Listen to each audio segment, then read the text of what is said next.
Y ya está acá con nosotros Sol Fernández para hacer la crónica del día en la otra cara del asesino. Bienvenida, Sol, ¿cómo va? Buenas noches, ¿cómo están? Con frío seguramente, sí, ¿no? Sí, sí. Yo vine bastante con frío. Está templándose. Salí de bañarme justo. Ojo con esto, ojo con los cambios de clima, que esto puede afectarnos. Sí. Sobre todo a mí, que estoy viejito. Más que está la gripe y todo, hay que cuidarse. A un lado con eso. ¿Cómo andamos? Bien, por suerte. Bueno, la verdad que el tema...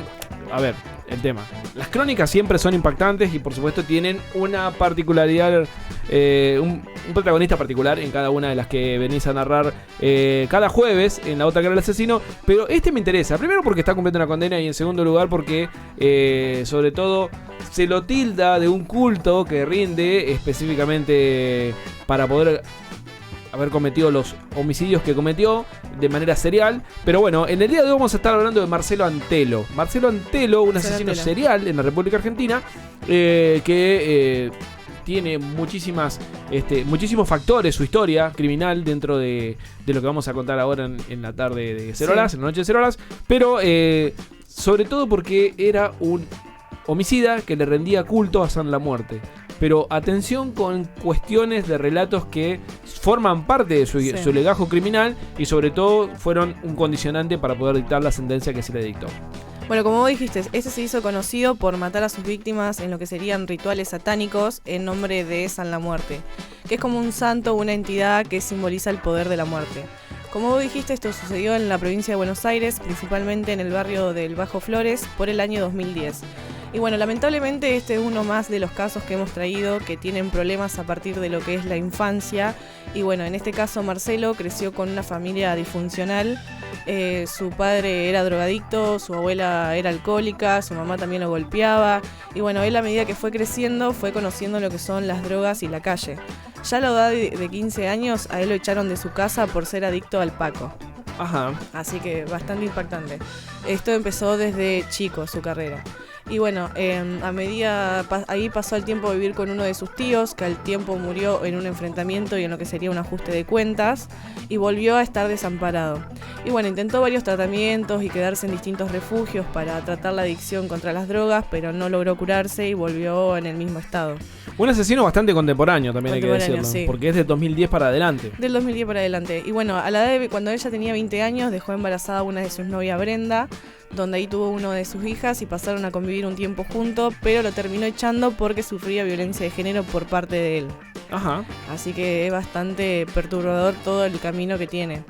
Dentro de las víctimas que se le atribuyen, la mayoría, o sea, él no tenía específicamente un odio sobre cada una de esas víctimas.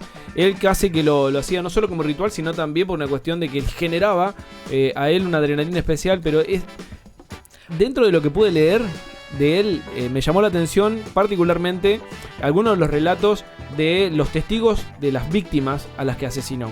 Sí, ninguno quería hablar porque tenía miedo que los integrantes de su banda los atrincharan o algo parecido. O que le hicieran esto lo que sería un ajuste de cuentas. Un ajuste de cuentas, sí. Y bueno, él a medida después se quedó cuando intentó quedarse en una iglesia donde ahí hizo varios cultos y rezos, que era una iglesia católica, y bueno, ahí empezó su devoción con San la Muerte. Y bueno, ya a partir de 22 años empezó lo que sería su carrera delictiva. Criminal. Sí. El 21 de febrero del año 2010, él intentó robar y asesinar a Jorge Díaz, pero como logró sobrevivir, a él a las semanas lo liberaron. Ajá. Esto fue algo bastante que la justicia logró que siguiera. Seguimos poniendo el acento en la justicia. Sí. Ya el 11 de junio, a Rodrigo Escurra, de 27 años, volvía de comprar droga ahí por el barrio del Bajo Flores, en una bicicleta de alta gama, y de frente venía Marcelito, que era el apodo como a él le decían, con los 5 integrantes de su banda.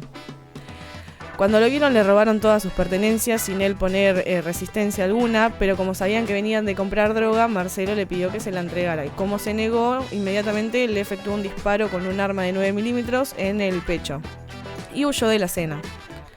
Después, el 24 de junio, a uno de los amigos que lo había hospedado un tiempo en su casa, le disparó con una escopeta en la mano. Y bueno, otra vez pasó lo mismo, logró sobrevivir y a él a las semanas lo liberaron otra vez, ya por 2 intentos de homicidio y de robo.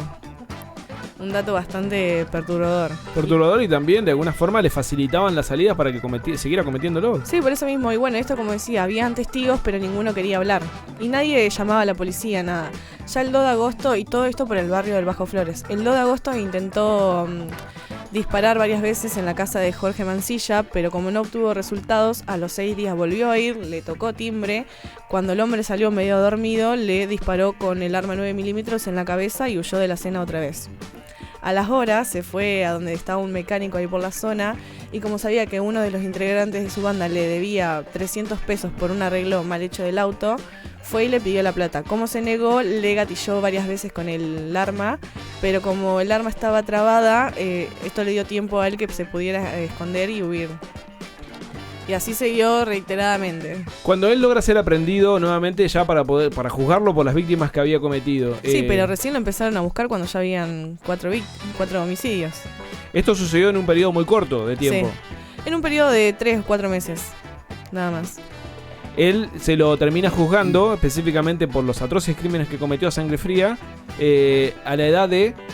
A la edad de 22 años lo aprendieron a él. En el año 2010. 2010, si no Sí, en el año 2010. Y bueno, ahí cuando recién la policía lo empezó a buscar y a recaudar distinta información para dar con su paradero, y fue con la mañana del sábado 28 de agosto del año 2010, unos policías lo reconocieron y lo detuvieron, no sin antes enfrentarse a los disparos.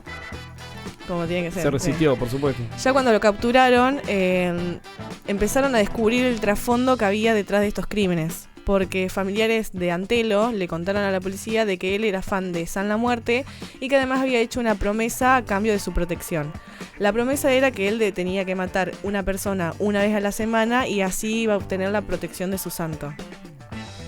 Bastante, sí. O sea, que él creía, digamos, yo, no es que cuestiono el culto a San La Muerte, pero de alguna forma, como no lo entiendo en cierta manera, digamos, uno hace pensar que él se escudaba en esto como un chivo expiatorio, de decir, estoy bajo este efecto, y no fue un atenuante para bajarle la condena.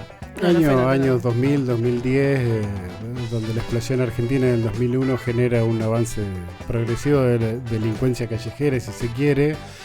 San La Muerte es algo muy ligado a lo delictivo y tiene esto de la protección siempre y cuando vos retribuyas con sangre. Con sangre lo demás, arma 9 milímetros, reglamentaria, difícil de conseguir. Pero este culto ligado a lo carcelario, a la delincuencia, es algo nuevo que justo aparece con los problemas sociales y económicos de la Argentina hasta el día de hoy, ¿no? Sigue vigente San La Muerte y sus seguidores, siempre alineados a la delincuencia y al asesinato, a esta protección eterna de un santo pagano, si se quiere, bastante extraño, ligado pura y exclusivamente directamente a lo carcelario. Alguna vez el Gauchito Gil fue un poco, pero es un poco más diferente si se quiere, pero San La Muerte tiene esto de apegarse y una vez que se entra no poder salir, siempre ligado a la delincuencia y al asesinato, ¿no? En el caso de Marcelo Antero claramente pagó sí, sus aparte crímenes. Han sido muchísimos los casos que se han conocido por hacer cultos a San La Muerte. Él actualmente está detenido, está preso con cadena perpetua. Obviamente va a apurar cadena perpetua hasta la edad de 60 y pico de años, porque creo que más allá de 40 años no persisten. En Argentina 25, perdón. Sí. Me fui. Sí. Portándote bien un poquito a los 20, 15, si sos amigo de algún juez, salís a los 10. ¿Y él está detenido desde qué fecha? El 14 de septiembre del año 2012, el Tribunal Oral lo condenó a prisión perpetua a Marcelo Antelmo por el homicidio de 4 personas y además por los intentos de homicidio y de robo a diferentes víctimas. Que a la edad de 22 años fue condenado. Fue y como condenado. Dice Lucas, 25 años antes de los 50 va a estar en libertad. Así es. Así que, y bueno, lo peor de todo es que cuando fue el juicio, él negó que conocía a San La Muerte y además dijo que había sido todo un encubrimiento por parte de la policía. Pero bueno, era muy evidente las pruebas que había en su contra y además se le encontraron varias armas 9 milímetros, se le encontraron un coso de la Policía Federal que también lo había robado, así que por eso también lo detuvieron. O sea que dentro de su modus operandi, él efectivamente cubría sus huellas básicamente con utilización de distintas herramientas y accesorios de la fuerza. Yo creo que ni siquiera cubría sus huellas, lo dejaba libremente porque una de las armas 9 milímetros salió positiva para 3 de los homicidios que cometió.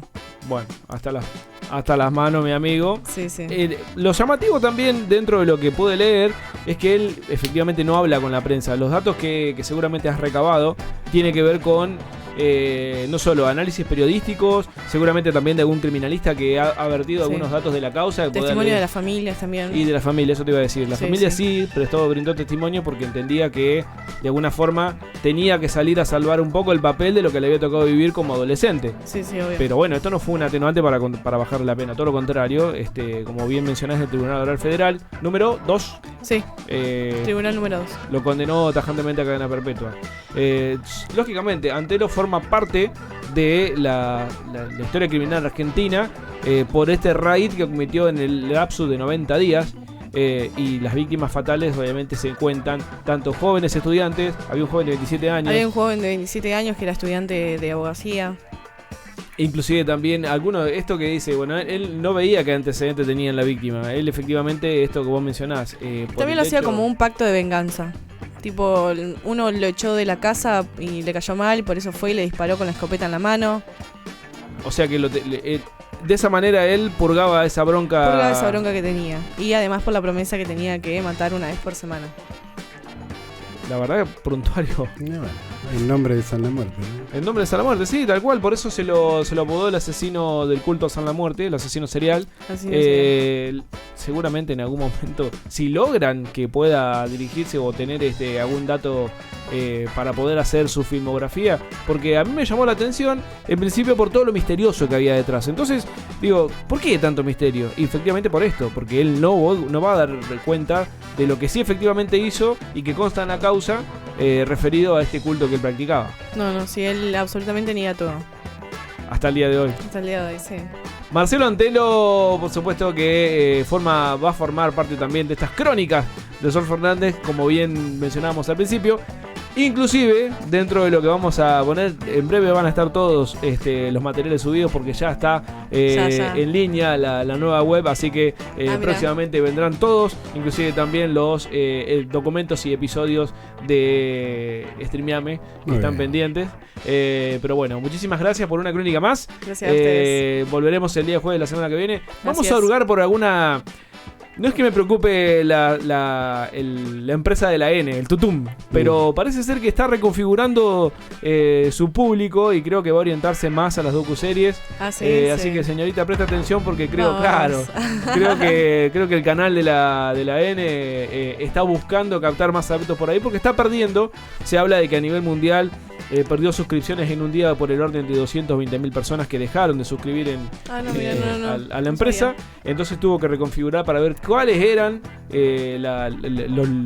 las series, películas. Y se va a alinear hacia ese lado. Hacia el lado policial. Lo dijo criminal. Rodrigo de la Serna, ¿no? Partícipe de Ocupas, del Puntero y demás, que ya alcanza, ¿no? El hacer apología de la delincuencia y dale otra vez con lo mismo. Y van a volver a eso.